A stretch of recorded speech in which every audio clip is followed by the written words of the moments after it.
I don't really want to get into why, but I lost my job and needed some quick cash. I've done various research studies and medical trials for cash before, so I thought it would be an easy way to get something to help hold me off until I could find another gig. I came across an ad for a medical study that paid surprisingly well, so I signed up without thinking too much of it. The building was huge, and I got turned around. The long, identical white hallways all meshed together as one in my head as I tried to find room 312. I arrived late, but the staff was kind and understanding. I was told that this study was on deja vu, and that full participation in this study required the insertion of a microchip into the brain. Look, I really didn't want a chip implanted in my head, but this study paid really well, and I needed the money. They told me that deja vu was like a glitch in a particular area of the brain, which they had been able to isolate. Upon insertion, the chip would cause a constant minor stress to that area of the brain, making deja vu more likely to occur. All I had to do was record the details of what happened leading up to an episode of deja vu that I experienced. That way, they could identify patterns and specific triggers, which they could then use to trigger an episode of deja vu on me inside the lab. From there, they could record and monitor the episodes for their research. I signed the consent forms, and the procedure was done right then and there. It was a bit nerve-wracking to be awake while something went into my skull, but overall it was relatively quick and painless. I did, however, experience a dull ache at the insertion site afterwards, which was one of the side effects they had listed. The other possible side effects included nausea, insomnia, as well as phantom odors, minor confusion, and increased heart rate during an episode. So I expected to have some side effects. I expected to have some minor confusion, but what I have experienced since then has gone so far beyond that I no longer know what to do. I'll start with my first episode, which was so tame in comparison to the others, but at the time, really unsettled me. It was about a week after the insertion. I made my morning coffee the same way I do every single morning. I started up a pot of coffee, took the cream out of the fridge, and grabbed a mug, all while the coffee was brewing. The coffee finished brewing, so I picked up the pot and began to pour the coffee into my cup. That's when I felt it. It came on like a rush, as if I'd just ridden a wave backwards in time and was reliving a recording of the moment that had passed only seconds ago. I know I pour my coffee this same exact way every morning, but this was different. I hadn't just poured my coffee like this before, I had lived this very moment. The rush wore off, and I was left in a kind of daze, unlike any time I had experienced deja vu in the past. My vision was fuzzy, and I was on autopilot as I poured the last bit of coffee into my mug. I picked up the mug and took a sip. It wasn't coffee. The unfamiliar taste caused me to snap out of my daze. My mug was filled with pure cream. Puzzled, I stared at it for some time as I tried to figure out what on earth had just happened. I know I wasn't paying full attention, but I so vividly remembered picking up the pot of coffee and pouring it into my mug. But when I looked back, the coffee pot was full and untouched. The cap to the cream sat on the counter, and the container of cream was half empty. They said minor confusion was a side effect that went along with an episode of deja vu, but I started to pour my coffee before the deja vu even set in, so it just didn't make any sense. It was unsettling, but I eventually accepted it, attempted to transfer the cream from my mug back into the container, and poured an actual cup of coffee. I convinced myself that it wasn't that big of a deal, which is something I now regret. The second time I felt deja vu was 3 days later. I was in the bathroom brushing my teeth. Nothing out of the ordinary. It was just as it always was when I brushed my teeth before bed. I didn't really think too much about what I was doing. My mind was wandering here and there in a few different directions, never fully focused on the actual act of brushing my teeth, but I was still conscious and aware. Of course, I'd brushed my teeth in the same spot before, but when the rush of deja vu hit me, I was certain that I had rewound time and was now reliving this exact same experience of brushing my teeth. The way I looked at myself in the mirror, the exact movements of the bristles sweeping across my teeth, side to side, up and down. The rush faded as I continued to brush, but my mouth tasted absolutely foul, bitter. It burned. It burned so badly and I couldn't breathe. I stood over my kitchen sink, my heart beating violently as I desperately gasped for air, simultaneously spitting out a gritty white foamy substance out of my mouth. I spat and spat, but it was still there. I released the death grip I hadn't even realized I had on my toothbrush and frantically reached for the faucet. I yanked the water on and shoved my head underneath, the water splashing both inside of my mouth and all over my face. A powdery substance remained stuck to the insides of my molars, and I swished the water around aggressively in my mouth in an attempt to get rid of it fully. After several minutes of rinsing and swishing, I turned off the faucet and paused. Everything was quiet, aside from the occasional ping of the water dripping off of my face and into the metal sink. My mouth burned, and the foul taste lingered. But I was okay. My panic was subsiding, and I knew I was okay. The toothbrush I had previously had a death grip on was sitting next to the kitchen sink. It wasn't the toothbrush I'd used to brush my teeth with regularly, but I recognized it. It was the toothbrush I kept underneath the sink to clean with. And for that, I used Comet, the powdered cleaner. This was more than just the unsettling feeling I experienced after the coffee and cream incident. This was chilling. My mouth was still burning, and I couldn't imagine what would have happened if I had swallowed it accidentally. I threw up not too long after that, and that night, I hardly slept at all. I planned to call the research clinic as soon as they opened the following morning and have them remove the chip. But, of course, the following morning when I called, the clinic was closed. Being unemployed can make you forget what day of the week it is, and that day I found out was Saturday. I didn't want to stay home, but I was too scared to leave. On that day, I watched TV. I didn't eat or even brush my teeth. On that day, I did not experience deja vu. The following day, I couldn't bear to stay home. I was so afraid I would be alone and something terrible would happen. These mundane tasks, I didn't want to do them. I didn't want to leave, but I forced myself to. I packed my things and went to the gym. I thought that maybe it would be harder to do something stupid while surrounded by so many people. My stomach growled on the drive there, but my mouth still burned. Parts, especially near my back molars, were completely raw. I packed my toothbrush just in case, but I was too scared to brush my teeth again. I probably looked awful, but I didn't care. I hid inside of my baggy hoodie and baseball cap. Despite being hungry and in pain, the workout actually boosted my spirits quite a bit.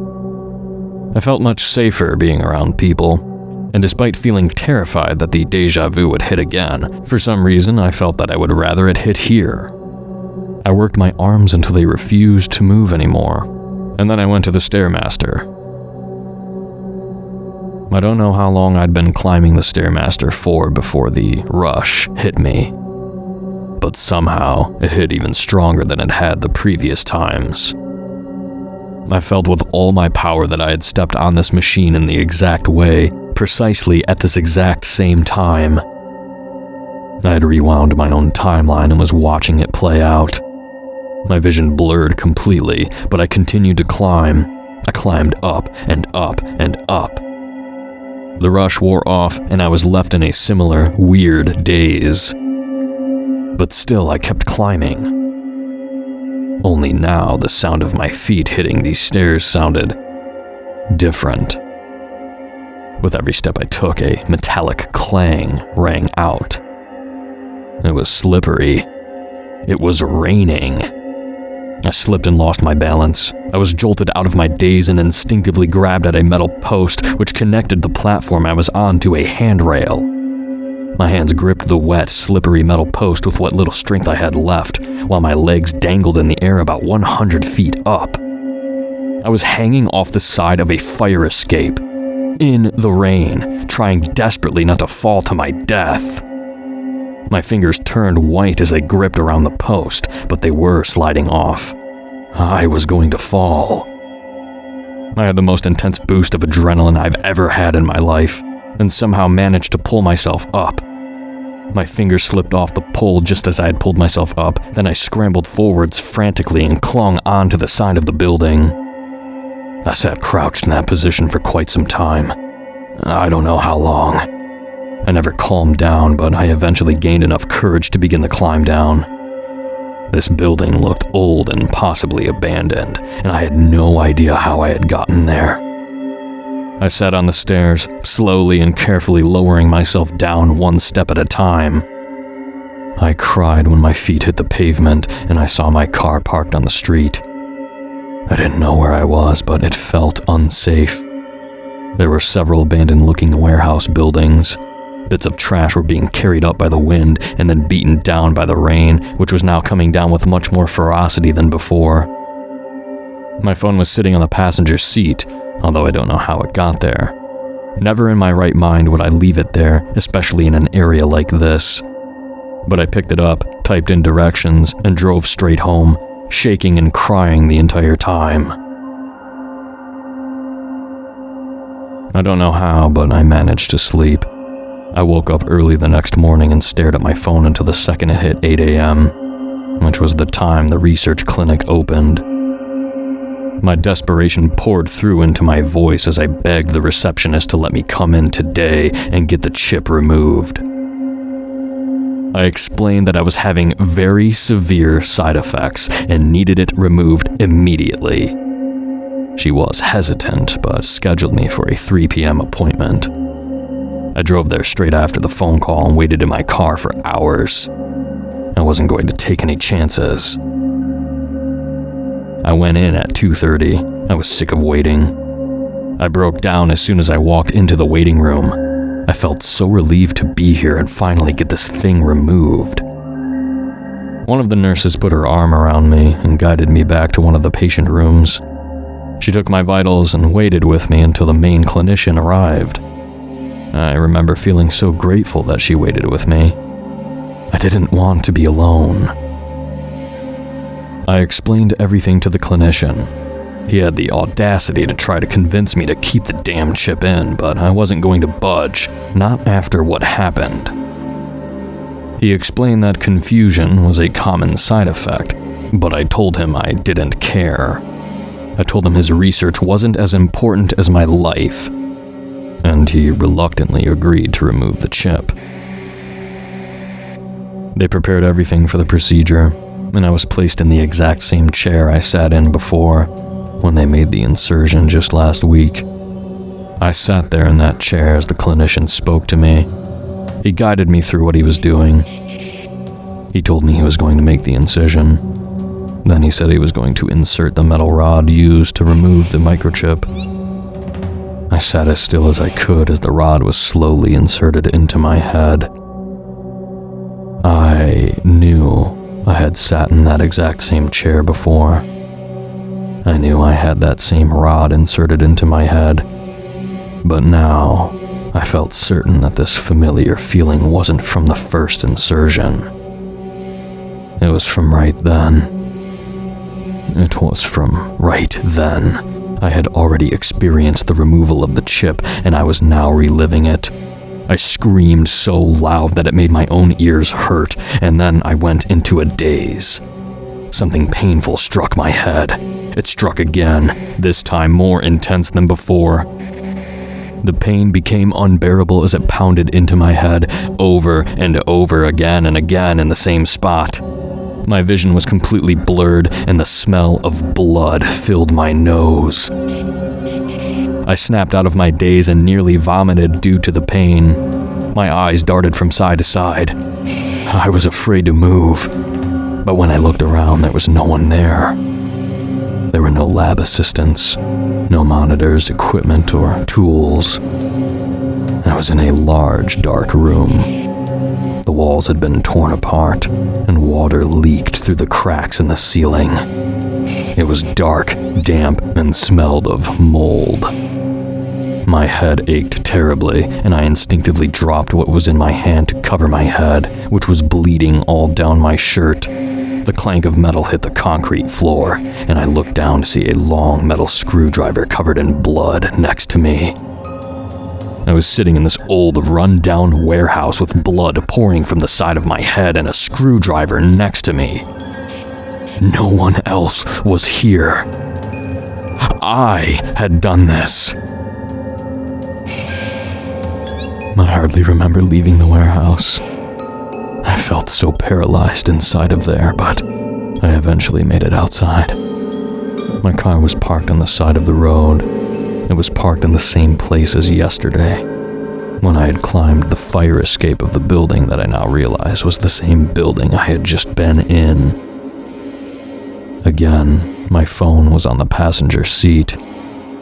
I was bleeding profusely and not thinking clearly. I called an ambulance, but they never came. I called the clinic, but they didn't pick up. I called an ambulance again, but again they never came. I sat in my car for what felt like hours before giving up and driving home. I was just sitting in my bed on my phone, scrolling for hours, and finally decided to record this. Maybe tomorrow I'll try to go to a hospital, but I'm just not sure of anything right now. I really don't know if I trust anyone to remove the chip, considering what just happened. I realize now, one thing feels certain.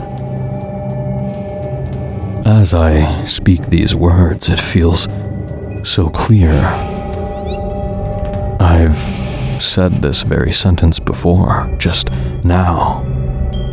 Just now. Just now. Just now. Just now. This too, I went back and now I'm here again, here again, here again, here again. This story, the words I'm speaking, I just said this. I think I wrote them somewhere before, and just now I'm saying this again. I'm certain.